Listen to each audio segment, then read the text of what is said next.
Hey guys, what is it about imposter syndrome? Everybody suffers from it, nobody likes it. Let's figure it out today, and I'll give you some tips on how you can avoid imposter syndrome.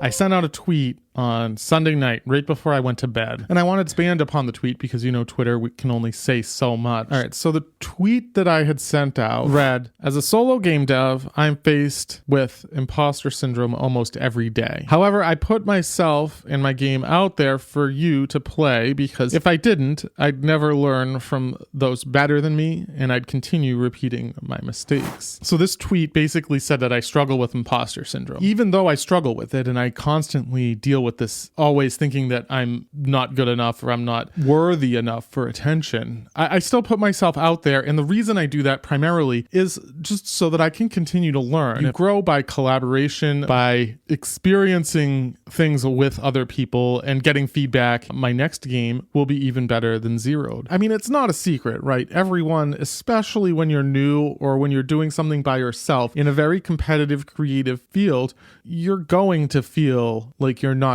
doing as good of a job as someone else. All right, so here are a few quick tips on how to beat imposter syndrome. 1, visualize your success. If you're constantly believing that you're going to fail, if you constantly believe that you're an imposter, it's going to be very hard for you to overcome this feeling. You have to visualize how you're succeeding. What does that mean to you? Is it releasing a game? Is it writing some code? Is it getting some followers? Is it making money with your passion? Whatever that success is, have it visualized, figure out what it is and think about it and think about how you're going to get there, right? It's not just about going from here to there, but you have to visualize these steps along the way too, right? What is the path that gets you there? It may be hard and it's okay if that path is hard. You just have to visualize it and believe that you can accomplish it. 2, accentuate the positive. So, you have to really believe in yourself and believe what you're doing is good and really take those positive things and cherish them. When I started writing code, every little bit of success, I really tried to celebrate it. If I figured out a hard problem, I celebrated that I figured that problem out. Every little bit of success is an opportunity to celebrate, and every positive will push you forward further. 3, learn how to live with your mistakes. We're all going to fail. Every failure is not something that we should beat ourselves up about. It's an opportunity to learn and to figure out how can we do better next time. So make sure that you accept your mistakes and that you build on top of them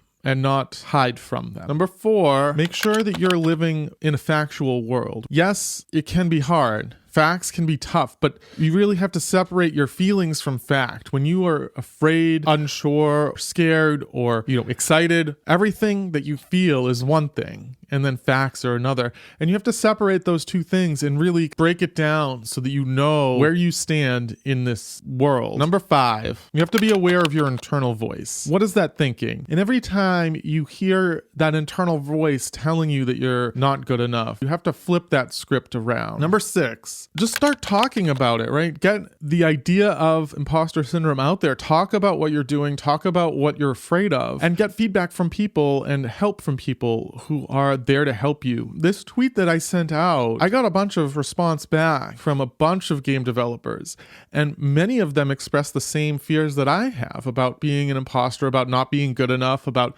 not having enough of a following to really build a game and be worthy of attention. Everyone feels this way. And I think when you start realizing that, you can start letting yourself go and you can start becoming more free and able to communicate your ideas better.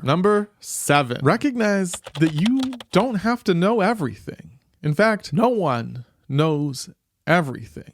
Recognize that if someone asks you something about something that you're working on, you can say, I don't know. The world of game developers, we as a group keep growing, we keep trying new things. No one can know everything. There's always new stuff to learn, and there's always people out there that will know something different based on their experiences and their learning style. Give yourself permission to be wrong and give yourself permission to learn from other people. And if someone shames you for not knowing something, then that person isn't someone that you want to be associating with. Anyway, if you liked this video, here's a video for you to watch next. I think you'll enjoy it. I'll see you in the next one. Bye for now.